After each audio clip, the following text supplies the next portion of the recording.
Enfold Proactive Health Trust, Creating Safe Spaces, presents Demystifying Sexuality, a video series. Exploring our biases in a gendered world. Presented by Dr. Sangeeta Saxena, co-founder, Enfold Proactive Health Trust, obstetrician and gynecologist. Hello and welcome. This video is about gender bias, how it is all around us, from the opportunities available to different genders, the strict gender-based rules, punishment for not conforming, and even female infanticide and feticide. So when did gender bias, that is favoring one gender, one sex over the other, start? Were we always like this from prehistoric times? Killing a girl babies? Probably not. There are several factors that may have led to this, and various theories have been put forward. Engels believed that it began with agriculture and with ownership of private property. Before agriculture, humans lived as gatherer-hunters in groups made up of, say, 100-150 people of all sexes, of all ages. They would all gather food, hunt food, and protect each other, live in sheltered caves. And very importantly, women were not dependent on men for their food. They could gather it, they could hunt even though they were pregnant or they had small babies in their arms, because this was a group activity. And this is how humans survived for thousands of years. In fact, women were considered very important for the group because somehow they magically produced babies. In humans, ovulation is hidden, there is no clear breeding season. So the link between sex and babies was not clear. And people revered females because somehow magically they added to the population. Around 10,000 years ago, humans discovered agriculture. They could grow their food and they no longer had to go around gathering food. In time, they settled into villages. The food was grown on the land. And as time progressed, they figured that the land could also be divided. And the people who were more powerful, who had more muscle power, took over the land. And these were men. Because biologically, for reproductive advantage, they have more height and more muscle mass than females. So the land went to the men and it got divided into pieces. And for the first time in human history, a woman's food was growing on a man's land. On average, male bodies tend to have more muscle mass as a percentage of their body weight. It's almost 38% in adult young males, whereas the figure is 28% for young females. Females have more fat in their bodies, almost 25% of their body weight, because they need to nourish the baby when it is still in the womb, in case there is no food outside for a few days. And the fat percentage in male bodies is less, it's around 15%. So because of this difference in the physical, mechanical force, the land was taken by the men, and the more powerful men at that. The most powerful male took the biggest chunk of land, and the lesser powerful got the lesser pieces of land, and the least powerful of them became landless laborers, and they exist even today. Women are therefore sometimes called the first slaves of civilization because their food, for their survival, now they were dependent on men. And even today, in all over the world, if you see, women own less than 20% of the land. And if you look at developing nations, then the percentage comes to just 10%. In early agricultural settlements, the women were dependent on the men for their survival, but their sexuality was not yet controlled. They could go and have sex with whomever they wished. But that too changed very quickly because of domestication of animals. And animals have a distinct breeding season, so it became very clear very soon that If I want the baby to be mine, then I should be the only one having sex with the woman. So now the sexuality of women began to be controlled. The woman who was living with this man on his land was now required not only to toil on the land and work and produce food, but now she was also to stay within the boundaries of that land. A house was built, and on that house she could stay, she could work on the land of this person who was called the husband, by the way, because husband means householder, like in animal husbandry. So this ensured that all babies born of her would be the husband's. If she had to go out of the house, then it had to be in the company of a male member, like a husband, a brother, a son, or father. So all the women who were living with this man on his land in this fashion over time were called his wives. Their sexuality was actively controlled. They were not allowed to go out for any economic or learning activities. Their whole purpose was to be this willing sexual partner for their husband and bear him sons. To reduce their interest in sexual activity, their sexual organs, their genitals, were labeled dirty or shameful. And at the same time, their respect was attached to a piece of membrane over there, the hymen.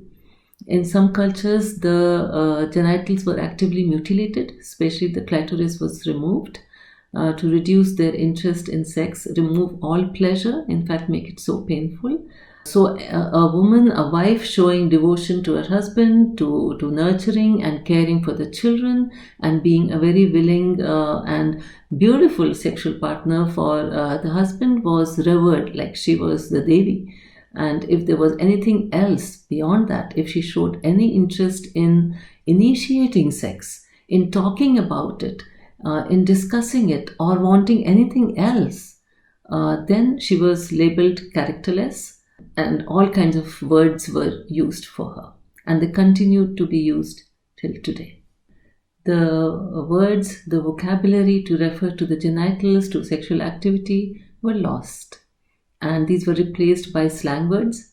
Those for females were derogatory and insulting, and those used for males were full of adulation and something to aspire to. And this exists even today. The reproductive process itself was cast in a story that suited oppressive patriarchy. The male was the active doer, the agent, and the baby was born of his seed. And the female was just a field. She only nourished the baby and did not make any contribution as such to the making of the baby. But at the same time, in the Indian subcontinent at least, the mother was blamed for producing, say, female babies, intersex babies. That was how it was. Male sexuality, on the other hand, was celebrated, was exalted, was encouraged, and human beings are not one-to-one pair bonding monogamous species. So we had these men who wanted to have sex with several women, and so they went around now creating another set of women whom they called courtesans, they called them concubines, mistresses. They were trafficked and they were kept in brothels. But these women were usually drawn from the oppressed class, the less powerful or the least powerful men, their families, their children. They were the ones who were taken for this. And the upper class protected their females, their women were protected, and they became the marriageable variety of women. So over time, patriarchy created these two types of women. Females at least had a role to play, right? But our transgender children, our intersex children were given away many a time. Transgender children, as they grew up and they expressed their gender, they were teased, taunted, discriminated, beaten, and just driven out of their homes. And we continue to do that even today. They existed at the margins of society. In India, we are very proud and we say we have the Hijra community. Yes, we have the Hijra community. But how come they are not mainstream? All children were born in homes, in families. How come they have to exist separately? So, at some point in history, yes, they may have gotten some jobs. They may have had the positions of some advisors, administrators, maybe spiritual healers or leaders even.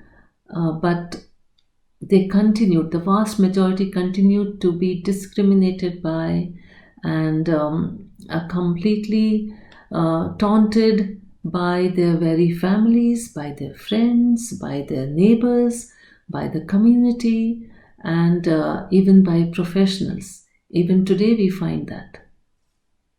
So far, we've been talking about sex and having babies and the living arrangements, but these were not uniform. There is no uniform set way of doing these things. And different tribes in different parts of the world develop their own ways of doing this. In many agricultural societies, however, the need to codify this and to link this to something called marriage appeared over time. And it got written into laws. And who wrote these laws? Well, the men. Because women had been confined for centuries in their homes, and they govern us even today.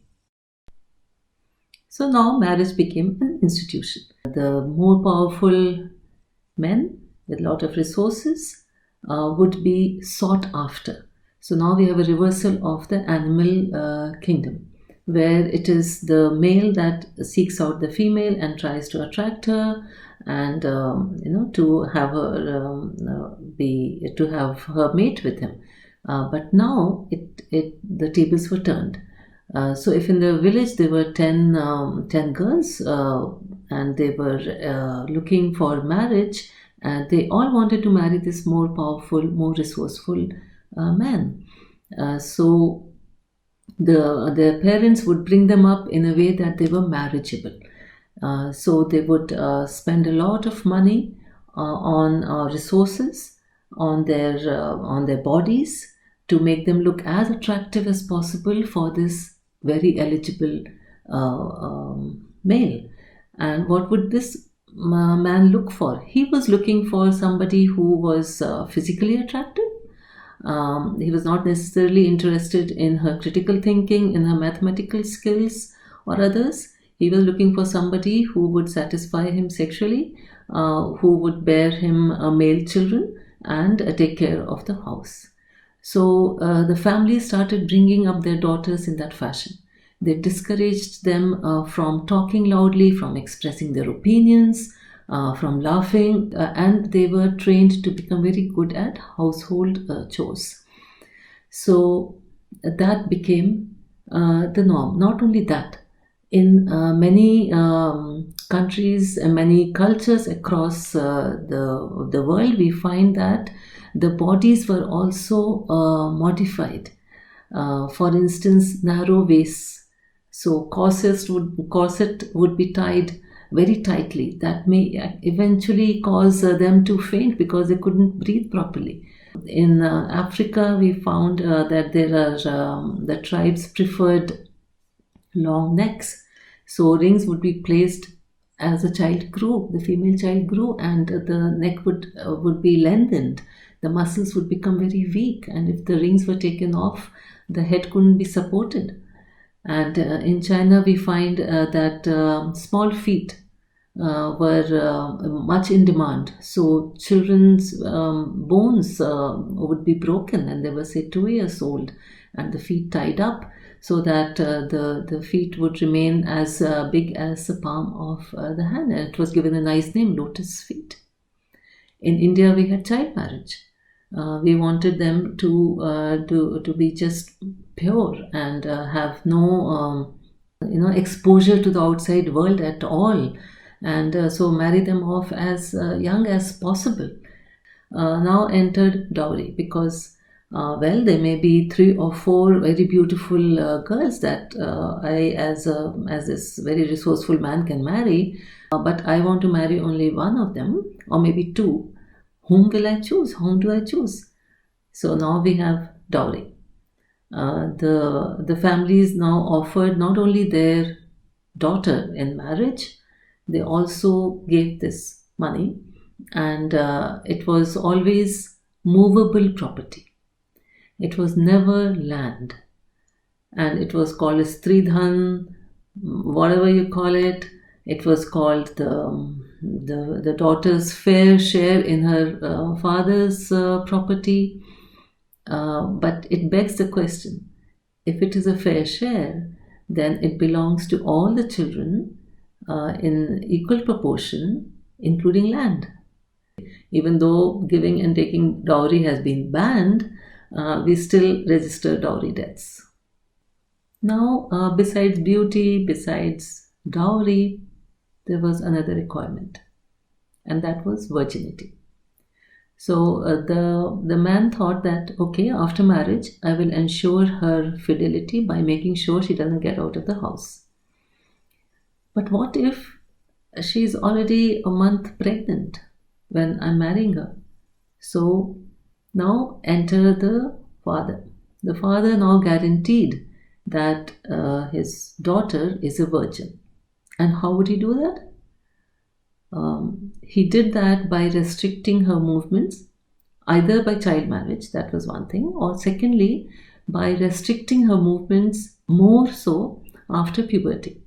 So if she was allowed some amount of freedom to go out of the house, that was stopped now, or a parda or a burqa was put when puberty started. She would be taken out of school, like even today.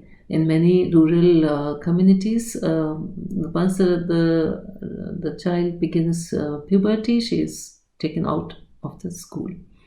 And also, several myths arose around virginity.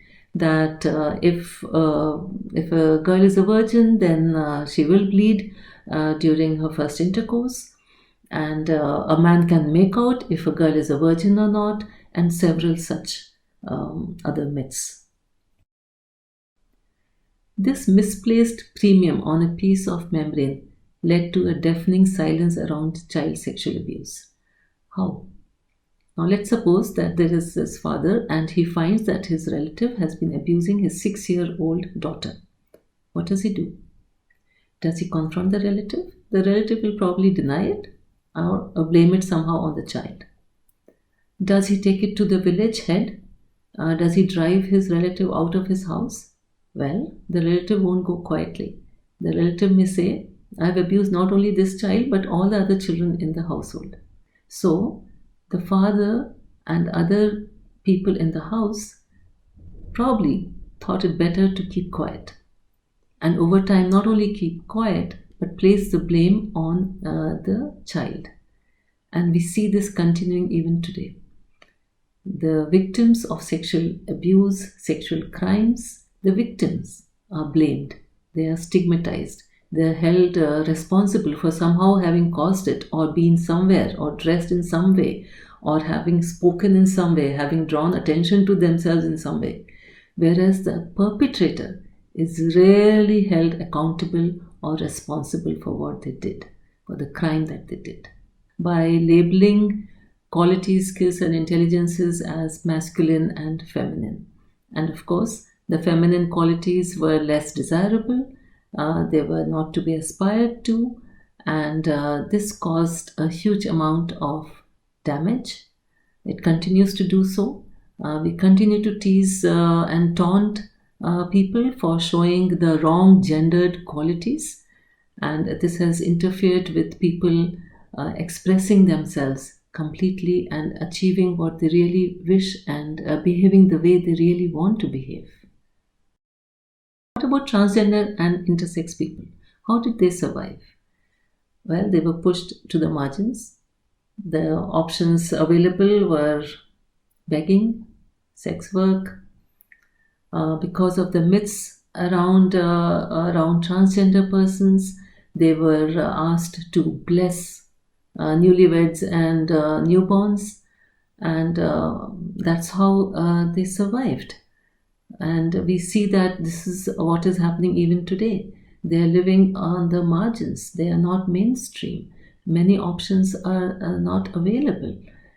We have to make special laws and to reserve places for transgender and intersex people in education and other spaces. So the bias here was tremendous. Does gender bias affect men? Yes, it does, but not as violently as it does other genders. Male babies are not killed at birth. The dowry deaths are of brides, not grooms. The domestic violence is defined in terms of violence against women and children. But gender bias does affect men. They are supposed to be the protector. They're supposed to be the provider. They have to earn enough not only to survive for themselves, but to provide for at least 3 or 4 other people, the wives, the children, the parents. And they are expected to take all kinds of stress without shedding any tears, because boys don't cry. And they are supposed to know everything, solve all problems, often alone.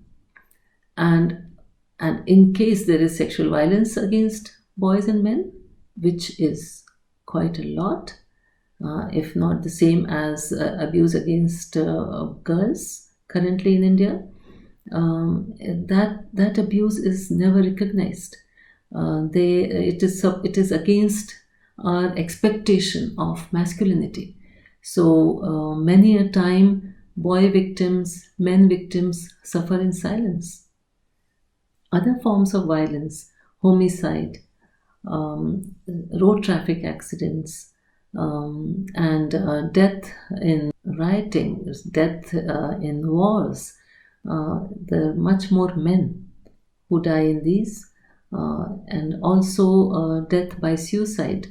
More men die than women of suicide. So gender bias affects all genders, some much more than other genders. It is not serving anybody. As civilizations advanced, we began industry. And with industry, there was work, and there was money to be had and money to be made which could buy you food. So land was no longer required to get one's food. And this led to a lot of people now being able to use their skills and intelligence to get money. And all genders are equally intelligent. So slowly this resulted in emancipation of women of other genders. And the printing press came about. And with that, books entered homes. And children of all genders could now study. Women began to learn other things. And they were considered less intelligent. They were not allowed to vote. But slowly, over time, it became very apparent that there is no difference in the intelligence of different genders. Then historical events, world wars, that demanded that women come out of their homes and man these industries, because a lot of men had gone to war. And so once the war ended, they continued in these spaces. And slowly this resulted in gender emancipation. But in some ways, it's very difficult to just shrug off 10,000 years of something that has been imbibed, something that has been normalized. So we have this double bias now. You have women going out to work, managing the external work, their profession, and coming back home and then doing the entire housework again. So, in some ways, the bias has increased, right? Well, we can begin by looking beyond the body, beyond the gender, beyond the sex of a person, relate to each other like human beings, nurture all qualities that we have, intelligences that we have, the skills. Know that each person has a unique mix of these, and that makes each one of us capable of creating something unique. And that is certainly something that we could feel fulfilled with.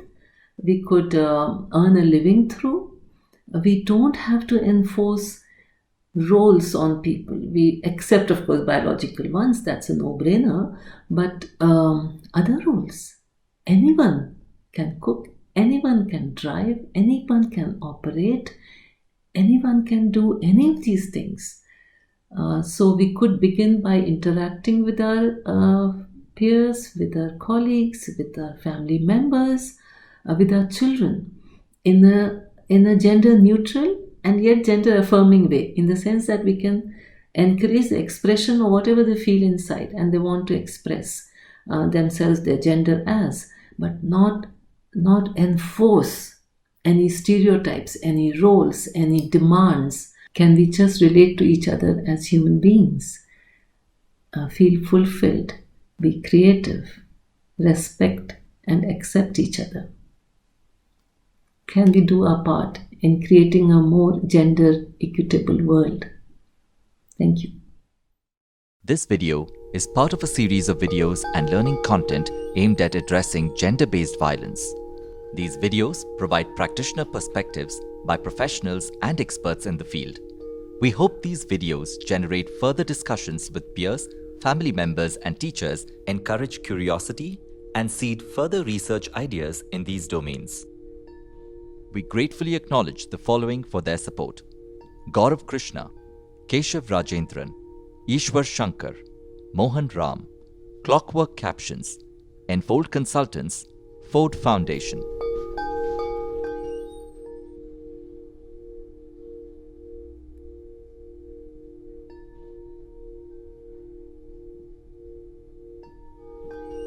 The copyright and other intellectual property rights in respect of this video belong exclusively to Enfold Proactive Health Trust, Enfold. Enfold licenses this video under the terms of Creative Commons License CC BY-NC-ND 4.0, the details of which can be found at https://creativcommonslicense.org/licenses/by-NC-ND/4.0/. Any use or reproduction of this video contrary to or in violation of the terms of the aforesaid Creative Commons license will be illegal, and Enfold reserves the right to take suitable action in respect thereof. Enfold also reserves the right to modify, terminate or revoke the license granted as aforesaid, or otherwise exercise any and all rights in respect of its intellectual property without further notice, and the same shall be binding on the licensee or user or reader thereof. June 2021.